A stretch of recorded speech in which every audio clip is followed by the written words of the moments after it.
شیخ ایک سوال یہ ہے کہ حدیثوں کی روشنی میں بتائیے کہ کیا جادو سے کسی کے کاروبار کو برباد کیا جا سکتا ہے یا اس کے جسم کے اعضاء کو خراب کیا جا سکتا ہے؟ اللہ اکبر. بھائی پوچھ رہے ہیں کہ کیا جادو کا اتنا اثر ہو سکتا ہے کسی کے کاروبار کو بیکار کر دیا جائے، کسی آدمی کو بیکار کر دیا جائے؟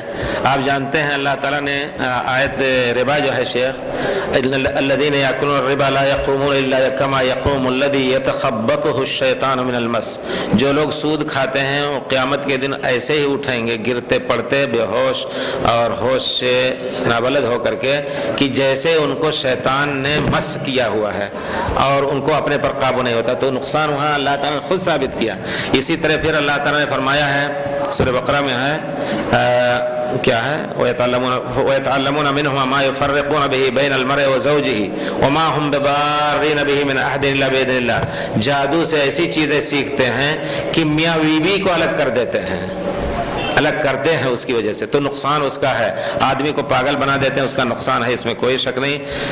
آپ دیکھتے ہوں گے رات دن کی آدمی کے اوپر جب جادو ہوتا ہے تو کبھی کبھی بہت ایسے تصرفات کرتا ہے کہ اگر وہ اپنے عقل اس کے اندر ہو تو یقیناً وہ کام نہ کرتا. تو اس میں کوئی شک نہیں، یہ یقین ہے. اور جادو کا انکار کرنا بھی غلط ہے، قرآن نے اس کا اس بات کیا ہے. لیکن جادو کرنا اور جادو سیکھنا اس لیے بھی کہ ہم جادو چھڑائیں غلط ہے. اللہ تعالیٰ نے اس کا بدیل دیا ہے قرآن، وَنُنَزِّلُ مِنَ الْقُرْآنِ مَا هُوَ شِفَاءٌ وَرَحْمَةٌ، اور پیارے رسول پر اسی معنی کے لیے قُلْ اعوذ برب الناس، قُلْ اعوذ برب الفلق، قُلْ هُوَ اللَّهُ نازل. آپ دیکھیں گے اللہ کے فضل سے ہم نے کتنے لوگوں کو دیکھا، سعودیہ ہی میں یہ کام ہوتا ہے کہ قرآن پڑھ کر کے اور جنوں کو اور شیطانوں کو دور کیا جاتا ہے، اس کے علاوہ اور کچھ نہیں ہوتا. اور کیا طریقہ، ابھی کل پرسوں کی بات ہے، میں آ رہا تھا تو ایک آدمی کو پڑھ رہے تھے، ایک آدمی یہ جو چھوٹا مائکروفون ہوتا ہے اس کو رکھ لیتے ہیں، جیسے ہی آواز پڑھتے ہیں ایک لڑکا جس کو جن عورت، اور اس کا عارضہ کیا تھا پڑھاتے ہیں اس کا عارضہ یہ تھا کہ گھر میں اپنے داخل ہوا تو ننگے خوبصورت عورت بن ٹھن کر کے اور ننگے سر ایسے کھڑی ہوئی ہے، فوراً بے ہوش ہو جاتا تھا دیکھ کر کے. اور جتنا اس طرح ہوا جس طرح، اچھا لڑکے کی آواز بڑی اچھی تھی اور قرآن جب پڑھتا تھا مجھے یاد ہے اچھی طرح کہ ایک مرتبہ ہماری مسجد میں اس نے نماز پڑھائی تو سب خود رو رہا تھا اور دوسرے بھی رو رہے تھے. اس کی عمر کتنا ہے؟ زیادہ سے زیادہ 19 سال.